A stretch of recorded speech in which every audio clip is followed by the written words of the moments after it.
She wanted my beach house, sold it next morning, along with the one she thought was hers. Welcome to my YouTube channel, Secret Affairs Exposed. This is where we uncover the hidden and shocking stories of secret love affairs, betrayals, and emotional lessons that were never meant to come to light. Now let's dive into today's story.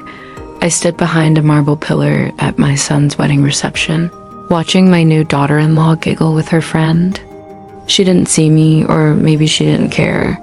Her words weren't meant for me, but they cut through the air like a blade. The plan is simple, she whispered. Give it 6 months, a year max. We document everything. When she forgets names, repeats herself, seems confused, we get her evaluated. Isn't that a little harsh? Her friend asked. Jessica laughed, swirling champagne in her flute. She's 63, alone in that big house. It's mercy, really. And David deserves that beach house after all she's put him through. My hand gripped the pillar, my beach house. The one my late husband and I bought 30 years ago. The one where David learned to surf, where we held birthday parties, summer cookouts, anniversaries. I walked away calmly, a perfect mask on my face, and ordered a double whiskey. The bartender raised an eyebrow. Rough day? You could say that. That night changed everything. 3 months earlier, David had brought Jessica to my house. Blonde, polished, with a smile that could disarm a landmine. Mom, this is Jessica. He beamed. Jessica, this is my mom, Margaret. Everyone calls her Maggie. Mrs. Cooper. She gushed, hugging me tightly. I've heard so much about you. She complimented everything from my coffee mugs to my couch pillows. When I asked how they met, David said the gym. Jessica clarified she had been watching him for weeks, pretending to need help with weights. At least she was honest about being strategic. She used to work in social services. She told me helping families through tough transitions. Now, she was becoming a wellness coach. That detail would come back to haunt me.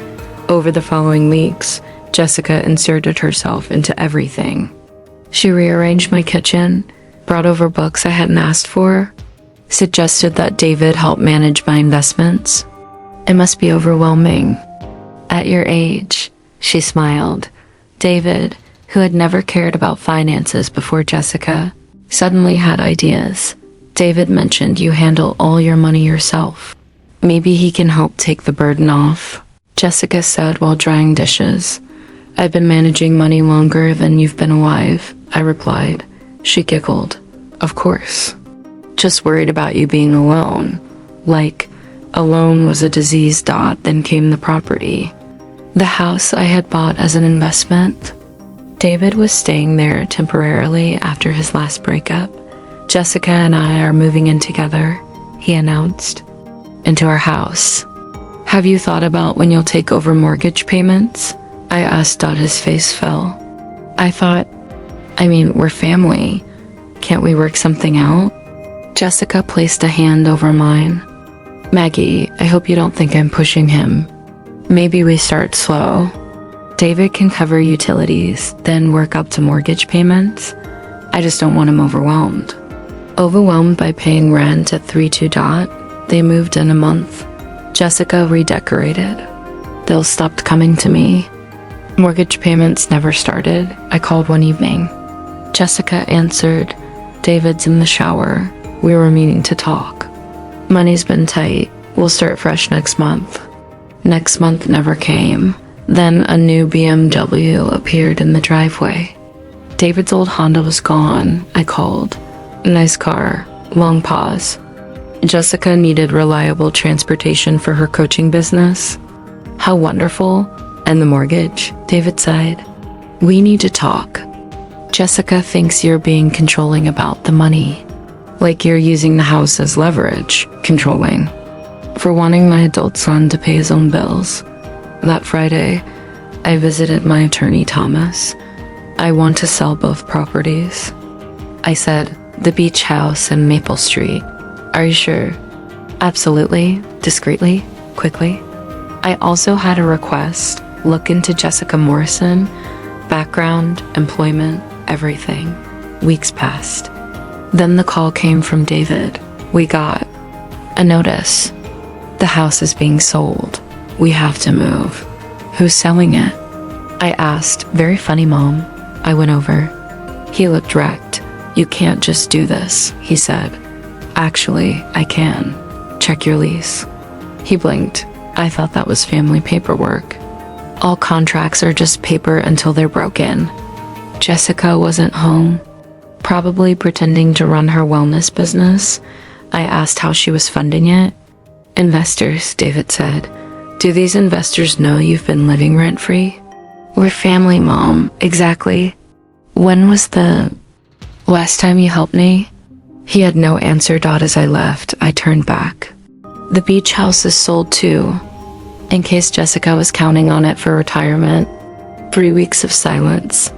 Then Jessica called. This is unacceptable, she hissed. I sold 2 homes I owned.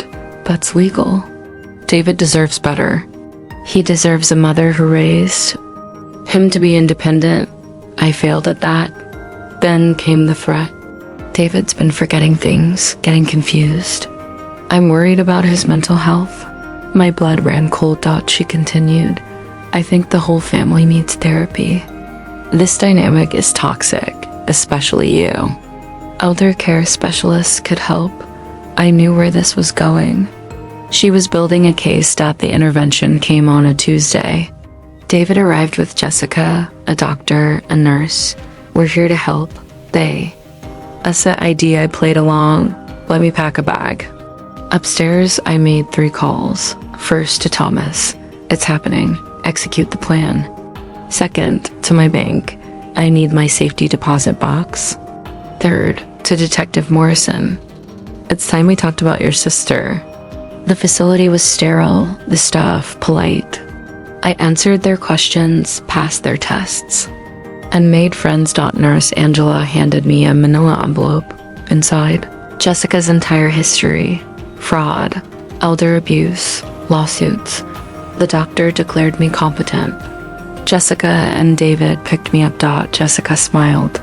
Let's have dinner tonight at my house. 7 o'clock, I said. They arrived to find Detective Morrison waiting. Jessica Morrison, he said, you're under arrest, as they took her away. David whispered, I'm so sorry, Mom. I forgave you the moment you realized the truth, I said. But forgiveness doesn't erase hurt. 6 months later, I watched the sunset from my new condo. David was rebuilding his life. Jessica was in prison. A message pinged. Mrs. Cooper, I think my stepmother is doing what Jessica did to you. Can we talk? Of course, I replied. Some stories don't end. They ripple outward. And sometimes, the only way to reclaim your peace is to stop feeding the hand that bites you. Thank you for listening. Subscribe, and if you have a story to tell, share it below. Your voice matters. S.